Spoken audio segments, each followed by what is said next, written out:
All right. Hello. It's me once again, Afroblezsom, your friendly neighborhood seeker of manga here to talk about Fortnite City Apocalypse. This time, chapter 155, titled "Back Together Again," where we get this nice little shot of Leona's castle with some birds flying in the air as well, which is nice.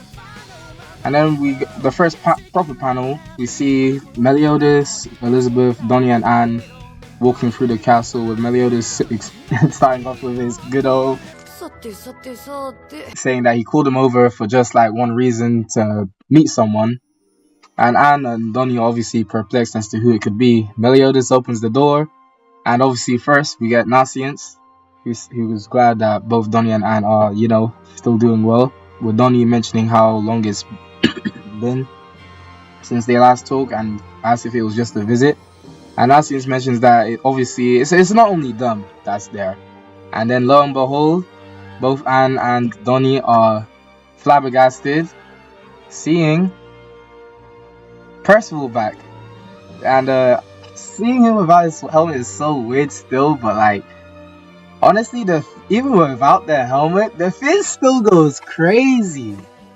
But yeah, he tells them, I'm back. And we just get these little reaction images from Anne and Don, with Donnie actually beginning to tear up while Anne seems to stop herself from tearing up and looks away. And Donnie, being the more honest with his feelings, goes ahead and hugs Percival immediately and asks Percival when he woke up, and Percival explaining it wasn't too long. Percival asking if Donnie like shrunk or anything, but nah, it's just that Percival is so tall now. So yeah, and then Donnie obviously flexes, saying, "Hey, can you tell?" And Percival doesn't even look to his muscles. He literally just says, "Hey, that shaved part of your head is gone," which was originally, as Donnie said, Percival's fault because of him, how badly he is with a bow. Like, I'm like that was sickening. But now Saints is concerned that Anne, and if she isn't gonna see him. Anne basically just goes on a tirade, basically talking about, how casual Percival is about returning despite, like, just leaving them all of a sudden, and on it rightfully wants an apology. And she goes on to mention how bad it felt for them 2 years ago, which is true. And I really, really want to put into perspective how bad it was on Lancelot of all people as well. Because this nigga was reading Percival's mind when he was having those thoughts about leaving them. So, like, even if here you see in the background his expression, like, as Percival's having his monologue, remember, Lancelot can read minds. So he was hearing all of this while Percival decided to commit seppuku and literally couldn't do anything about it. But back to this chapter, Donnie goes on to tell Anne to chill out, but Percival sort of doesn't say anything and walks up to her and just brings her into a hug and apologizes for leaving them. And this is sweet. This is such a sweet moment, man. I already know the ship war is gonna start again because of this shit, but I don't even care about that kind of nonsense. Unless it's Chain Soldier, I don't care about ships. But y'all finna know when I do that Chain Soldier video. It's still in the works. Anne begins tearing up in Percival's arms. And Percival apologizes to Donnie as well, who says he isn't really mad about it anyways. And Percival asks if Anne can forgive him, but she's being stubborn, saying no.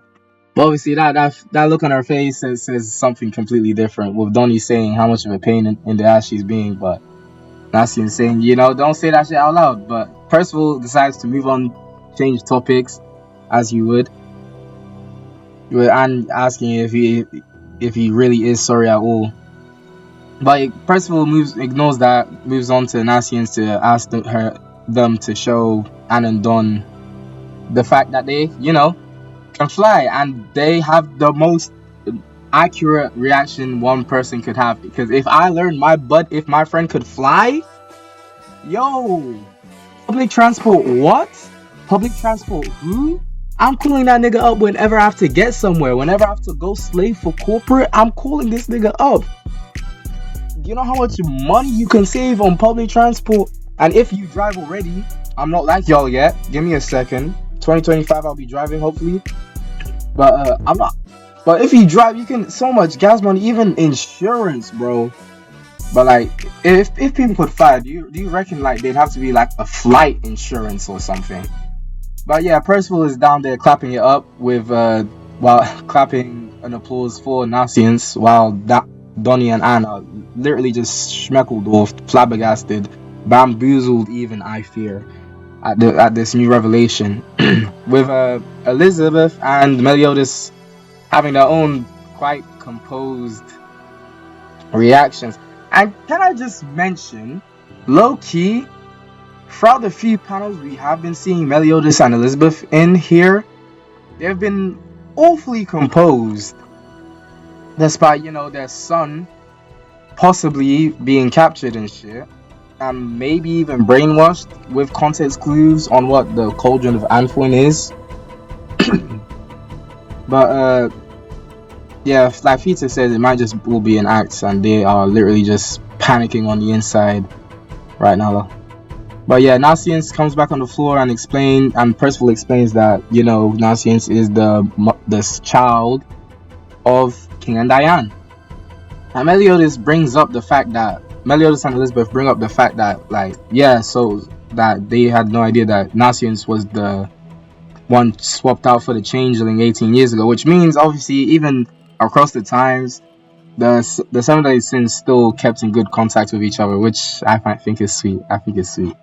They can't see each other all the time, but I'm glad that they can regularly message each other however they do it, because they definitely don't have like Twitter or IG. I can't like Diane IG. I'd be man. Hold on. But Elizabeth goes on to mention that Diane was really just besides herself with grief at the situation when it happened.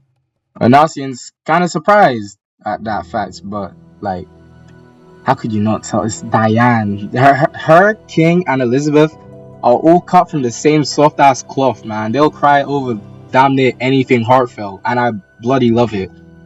But yeah, Elizabeth goes on to say that she's happy that the both of them are probably happy as well, with Nasians thanking her for that. And Meliodas asks how King and Diane are doing, obviously, as any captain would ask with their subordinates. Percival goes on to explain the whole debacle with Worldane and the fact that that Worldane got away with the drug of yore in the end. With Meliodas and Elizabeth, again, these are quite calm reactions from. I mean, Meliodas has always been that calm, composed nigga. I'm not gonna lie, I aspire to be the levels of calm and understanding that Meliodas is. And Donnie goes on to mention that the four evils, and talks about Bell Tribe, with Percival saying that, Percival asking if it was the guy that, the Menace, specifically Menace, who hurt Gopher real bad. And Donnie obviously probably have asked. Donnie is really us in this situation. He's literally just like a self-insert for the audience asking these questions, because obviously, how would Percival know that? Again, I mean, it's kind of been explained when Kings mentioned that, like, whenever something an element is about, then a spirit of that element will be around. And obviously, since life is everywhere, even in Camelot, there are probably life spirits are all over the place. And if my theory now, does that mean Percival was probably like in multiple places at multiple times as a spirit?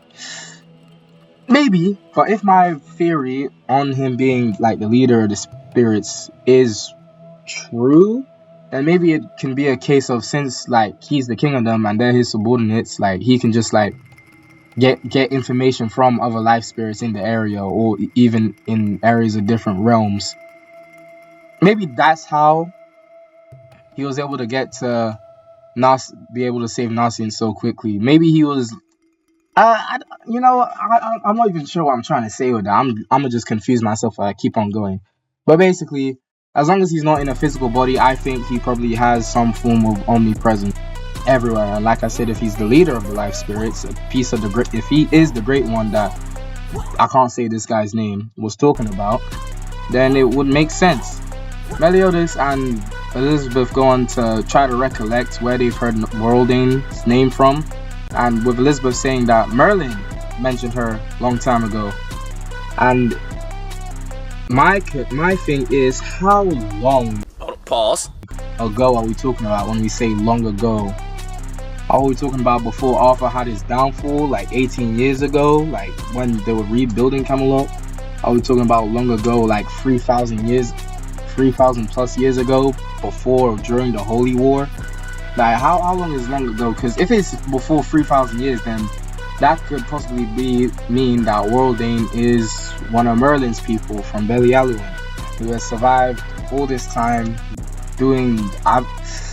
It would make sense because she is the creator of the Lizardman Beastman tribe, right? So she probably has been around for a minute, because Lizardmen have been around for a minute, if I remember right, in some Deadly Sins. And oddly enough, the chapter ends here. It's a short but sweet one, as we just get a last panel of the moon. And maybe because we're seeing the moon, listen, this is going to be a stretch, but take my hand and walk with me when I say that we might be seeing Lancelot soon. Because his magical ability is literally called Hazy Moon, and he has a lot of things associated with it as well. Like in the anime, his magic, the color of his magic is silver, which is the moon, and can be depicted as the moon. While Gawain has golden colored magic, and we know that she has sunshine. So if A plus B equals C, then context clues could infer that we might get a Lancelot reveal, which I'd be over the moon for, literally, when I say this. Because honestly, I want an excuse to talk about Lancelot, because specifically his magical ability, Hazy Moon, because I'm pretty sure I have a good idea of what the nature of that magic entails. But yeah, that's about it. That's the chapter. This is the video. There isn't really much else to say about it apart from give my general thoughts and feelings on the chapter. This was nice. It was great. It's great to see the Percival platoon all team up again. We got some more information on the four evils, in terms of like one of them, specifically Worldane, has been mentioned before to the King and Queen of Leones. So there's that. Again, another thing to support my theory of Percival being the king of the life spirits, with him knowing about the whole situation with Bell Tribe absolutely cooking Beaufort. But yeah, it's kind of sad that the chapter's so short, but it's like, at the same time, I'm not mad. Maybe something's up with Nakuda's health. If so, I hope nothing but the best for him moving forward. I say that about Loki. I don't want to break next week because of how short this chapter is. Maybe to make up for it, the next chapter will be longer. Maybe we'll get another cutaway. I doubt it, because it seems that Meliodas says that, we'll talk more about stuff tomorrow. So we might get some more information. Percival might be brought up to speed, but again, he might already know the situation, because like I said, if there's life spirits all over the place and they're all relaying the information to him, or he has some form of omnipresence as a life spirit, as the leader of the life spirits, then he'd probably know the situation with Tristan and shit. So yeah, who knows? We'll see next week or the week after, if there's a break. Yeah, that's it from me. Afroblezsom, Secret of Manga, out for the week.